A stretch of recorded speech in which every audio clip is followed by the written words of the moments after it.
Edi Patterson is here, of course. Edi, the star of Righteous Gemstones, that is, I mean, unfortunately is an understatement, coming to an end after this season. Edi, I can't imagine that when you started this thing, you would realize that, like, Judy would be I mean, you knew it would be great, but Judy's an iconic character in television at this point. Hey, thanks, man.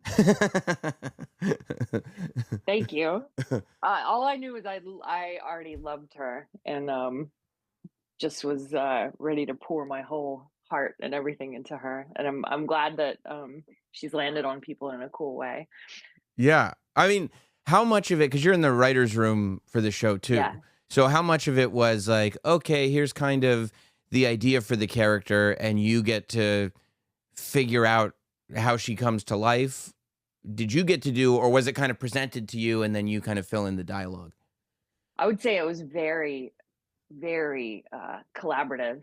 I think initially all we knew was, Judy's the middle daughter. She's not quite being allowed to do the things that her brothers are being allowed to do. And we knew that, she kind of liked to do bad things. She was having her boyfriend stay over and was, frustrated that she wasn't getting the attention or respect that her brothers were getting. So we knew like the core of it. And then, I would say I had a lot of input. I think very quickly we kind of as a group started to realize like, oh, okay, maybe she's the wildest of all three. Maybe she's the most gangster of all three of them. Yeah, I'd say gangster is the right word. Do you feel like at some point, I don't know, because I feel like you did it on Vice Principals as well, but at some point in your life as a performer, did you perfect the art of cursing? You just, because it's one thing to know all the words, but to know exactly where to place them and where, I mean, because I've never seen anything like it. It's so profane yet so perfect at the same time. You know what I mean? Yeah, I hope you're getting the vibe that it's like, I hope it's almost landing on you like, not the same, but almost like Deadwood, where you're like, well, they're saying fuck a lot, but it almost sounds like Shakespeare. It is. It is, and it's Shakespeare's comedy, right? Like Shakespeare. I mean, just like it's just like that, because it's the word that will catch you off guard for a sec. When Judy, like in the second episode, like when Judy first finds out that BJ is pole dancing, and she says she's being made slick, like the slick, that word as the descriptive right there is just that punch. You know what I mean? And like that kind of stuff, I do love to just stare. I love to just stare at my laptop and sort of whisper words to myself. I'm an improviser and come from an improviser background. I like to just like think and stare and sort of whisper things. And if I am whispering to myself and make myself laugh, I know that when I shoot that scene to Danny, it's probably going to make him laugh too. And yeah, that's what I like the most, is to find very weird specificity with how she's saying things. Because to me, that just makes everything more alive and more a real person. But yeah, I love figuring out how to say things a different way. I love it. Yeah, because I feel like Danny does the same thing, where it becomes this thing For where sure. Masterful. I mean, he's the OG of it. Yeah. yeah, because it develops into a language of its own. Like the character is not cursing for shock value. The character is cursing because they think that this is how people interact. This is how people talk. Yeah, this is just what you say. And I do believe that sometimes cursing is the right, it is the right words in the right order to say. I read something, I don't know what this was, but I read something that it shows a higher intelligence when people sometimes curse. I'm like, I think I believe that. Yeah. Because to try, like, if your whole life is trying to stay away from saying what might be the perfect word, like, what are you doing? No, that's right. That's right. And it is, and that's actually a great way to phrase it, because it does end up being the perfect word. Like that, and that's why it's there. It just happens to be that the perfect word gets said over and over and over again sometimes, but it still remains perfect. Yeah, there's that. Have there ever been times like where you're writing or stuff keeps going on with the scene where you realize like, okay, that's too absurd or we've gone too far. Let's dial it back to keep going, or do you guys kind of just let it go? I gotta say, that that thing you're describing does not happen a lot. Probably for two reasons. Probably because the world we're in with the show and with the characters is so epic and so uh entitled and wealthy, and there's not a lot that can't happen. So usually it's worth a shot to, if we have some idea, of, say, if Danny goes, I think we should be on jetpacks. It doesn't land on any of us as like, we can't do that. That's too far, Right. because the gemstones would have jetpacks, and the gemstones would have the most massive mansion you've ever seen on a lake. And I think when we've got a scene as written and then we're going to improvise a bit, I think even then it doesn't happen a lot that we go, oh, we've gone too far, because everyone involved is improvising from character. Nobody's trying to say jokes or do the game of like, say funny things, say funny things. Here's my joke. Here's my joke. Everyone's just being themselves. And so it very rarely goes to a place where it's like, that was too much. Yeah. Yeah. It's also like, I think one of the things that makes your show so great and also appealing to so many people. Like, I wouldn't think that I could tell my mother to watch a show like this, but it also might be, I think it's you and Danny for sure. Cause my mother also came to me once and said, that movie Pineapple Express, it's so funny. It's so, and I'm like, cool. I'm like, where did this human being come from? But I think it's the fact that there is this like discipline about the story that's being told, where there's, that story per episode, but at the beginning of every season, you guys have done such a good job of setting up the arc of the full season and kind of introducing either where we're going or who the villain is, whether it's like Eric Roberts or it's the Eric Andre or whatever. Like you come up with it so that you don't feel ever like you're just watching a bunch of slapstick. You go, Totally. it's intentional, right? It feels like it's intentional, and we are moving. Very. We are moving It's on very a mission. intentional. Yeah. Yeah, and I would say even on top of that, the within the characters, it's very intentional. So it's never just like, oh boy, now we're gonna watch this person kind of toss about in the wind and try to be funny. It's always coming from a place of I think with all of them, it's coming from a place of still figuring out how to deal with their mother having died. And so I think they've all got these weird, pretty deep wounds still inside of them and haven't learned to quite deal. And I think that helps the depth of watching it, is we're all coming from a place of kind of sadness and insecurity and heart, that I think makes the funny stuff even funnier, hopefully. Yeah. By the time you get to season 4, it's like we've watched these characters evolve into completely, like, it's kind of nuts that when you go back to season 1 now and rewatch, everybody is so different because of the journeys that they've been on through these, I mean, absolutely insane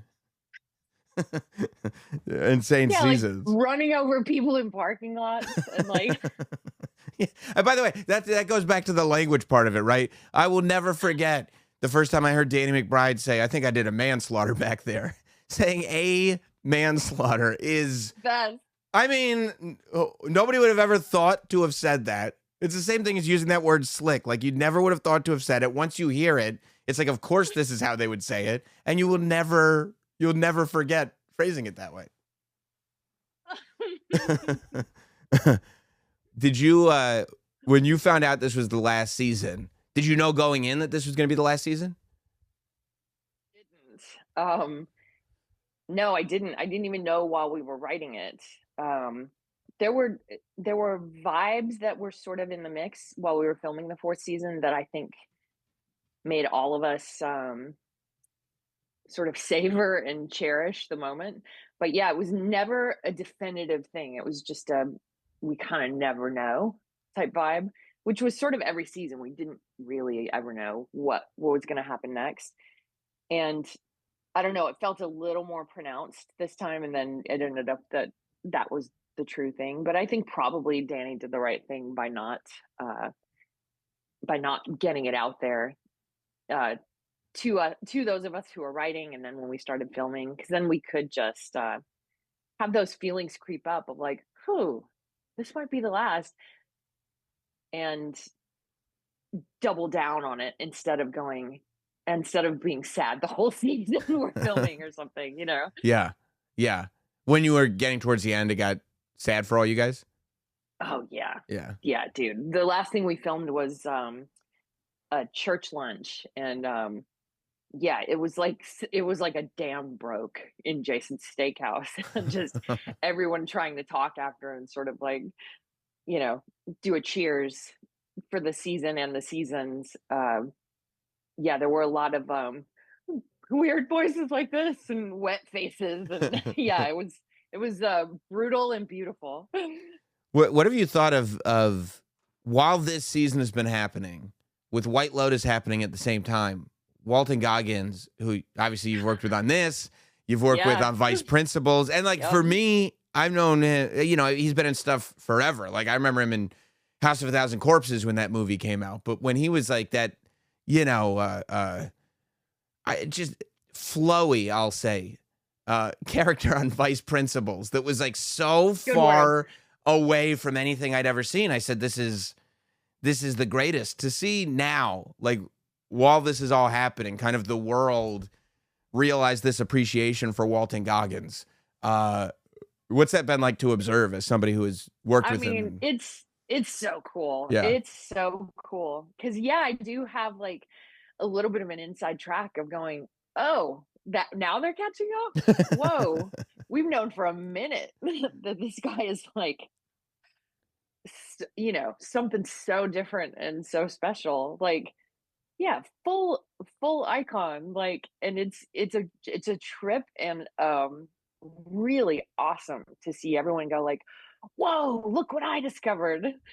Um, yeah, he's incredible and just a nice dude and a blast to work with, and I couldn't be more stoked for him. I hope everything blows up for him forever. I'm also really hoping that people go like, "Oh man, what a great actor. Let me turn on Righteous Gemstones and see in by episode 2 he's pants on the ground, Yeah, full dick and balls." You know?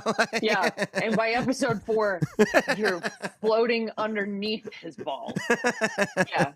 Yeah, I mean, So it's good luck if you've discovered him on the shield and then try to jump to gemstones.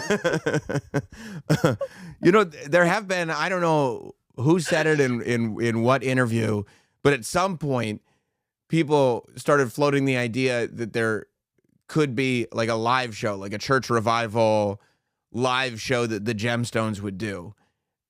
Is this something you've actually talked about, or is this something you're just hearing now and going like, yeah, that would be amazing?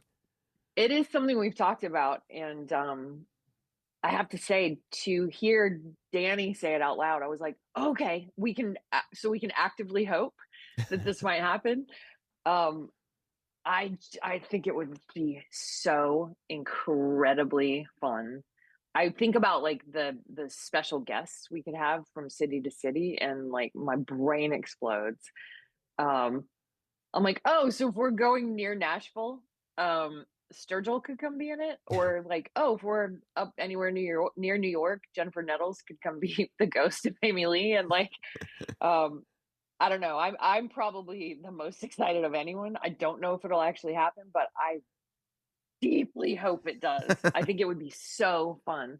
Yeah, travel around, do like a tent revival. Oh, My God, dude. it'd be amazing. People would It'd people be so fun. people would find religion through the parody of religion in the show. Did you Right? absolutely.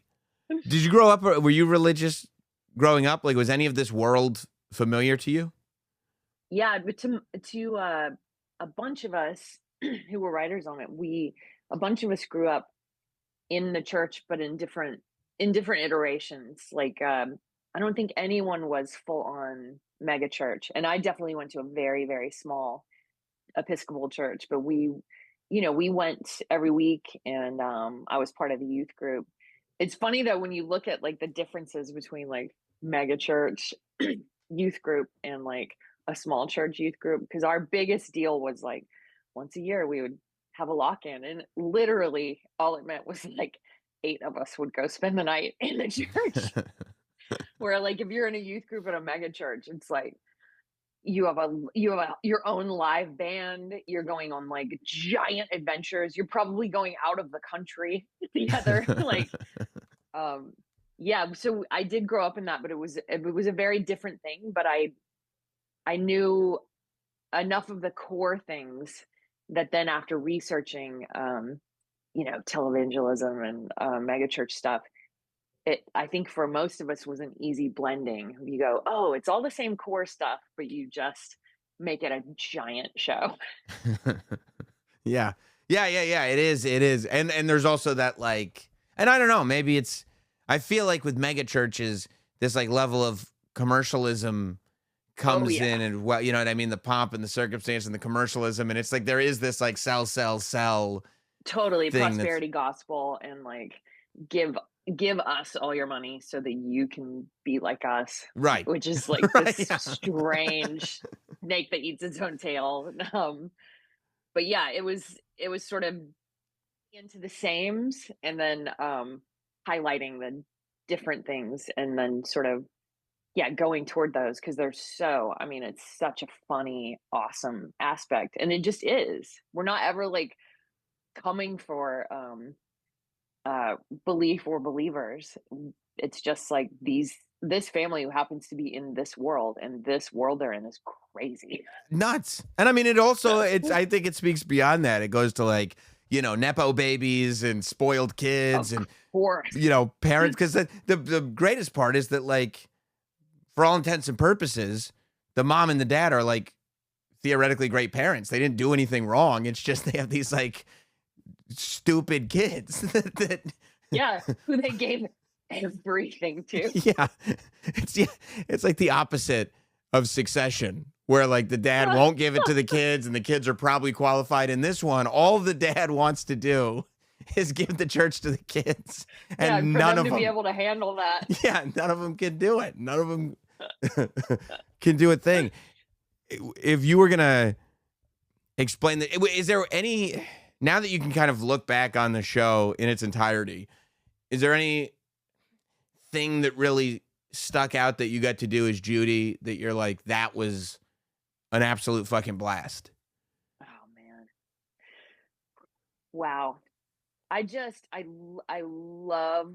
love being her. Every single second was a blast, but yeah, of course there's some, I'm going to say a bunch right now. It's hard to Okay. pick one, Okay. but I'm going to say a bunch. Seriously, any time with the three of us was just like some other portal would open up, and we would discover all kinds of crazy stuff. And from the jump, from the second we did something together, it was like, oh, weird. How lucky that we happened upon this. Because I do feel like those dudes are my brothers. And what a lucky thing. I I really, really loved doing that scene in the Outback Steakhouse with Tim the first season. And I also loved writing that when we knew we wanted Judy to have some sort of secret or some sort of messed up take on what her relationship history is. Um, I wrote that that monologue, and it just kept sort of moving places in the first season, and then we finally were like, "Oh, right, it has to be in the finale, and it has to be told to BJ." And then later we figured out that it was in an Outback Steakhouse, which was very pleasing. Um, but yeah, I loved doing that scene. I loved doing this scene in season 4 with Megan Mullally, where I'm trying to seduce her and make her leave. Um, I God, I love every time I get to sing as Judy. I love the whole process of like maybe even writing the song or helping write the song and then going to record it and then doing it on a stage. Yeah, I feel like a dick because I'm just gonna keep listing things, No, but that's I great. love all of it. That's great. And I also feel like you must, like, if you're really going to step into Judy's skin while you're playing her, it must give you like this overwhelming sense of confidence because she's maybe the most confident person on the whole Totally. show. Like, and she's not changing a thing. Like, this is because she's so great. She's already figured it all out. That's right. I yeah, that's one of my favorite things to play and to play with. And I've liked in the past playing with that notion in characters that I've done at the Groundlings and obviously like with Miss Abbott and Vice Principals. I love people who are more confident than they should be. I think it's really really fun and I love the cringe that comes with that. And so yeah, it was awesome to just turn up the volume inside myself and just let Judy rip and just be fearless. I think she's fearless and I think that's probably the core most fun thing. That's such a great observation because people that are more confident than they should be, like, by definition, should not be this confident and it results in cringe. But at the same time, we all want to be more confident. So we kind of want to be Totally. like them. Totally. And I think that's the honestly the key to the show is just like we mean it. No one's doing anything with them wink. We all Yeah. mean it. We all Yes. love our characters so much. And yeah, hopefully you can cringe when Judy's being crazy, but you can also go like, yeah, go for it. Yeah. Hopefully you can root for her at the same time and go, I hope she wins. You do. Isn't that crazy? Like they're the most unlikable people in the world, and somehow you get to this place where you're rooting for them. I Yeah, mean, you want to party with them. absolutely. I guess it's a credit to you guys writing it, like because you do. You're like these are horrible. These are the worst of the worst people, but they have to win. I need them to win. Also, I think something in you knows watching it that like, oh, you know what? If I was their friend, they would have my back. They may be Yeah. like running over people in parking lots and using money for like very weird things and taking other people's money, but they would not fuck me over. Yeah. Yeah. Because they're not mean. They're like kind of dumb and ignorant about what's going on, Yeah, but they're not mean. It's not no, malicious. no, they're doing their best. Yeah. Yeah. Well, guys, Sundays, of course, 10 p.m., HBO, Max. That's where you can find Righteous Gemstones. If you haven't been watching, make sure that you binge so that you can watch the finale in real time. I mean, it's an amazing show. I would hope by now everybody has seen it, is watching. It's my favorite. I appreciate you making some time and talking to me Thanks, about it. Sam. I'm so glad I could come talk to you. I think you're awesome and thank you for digging the show. Awesome. Thank you so much.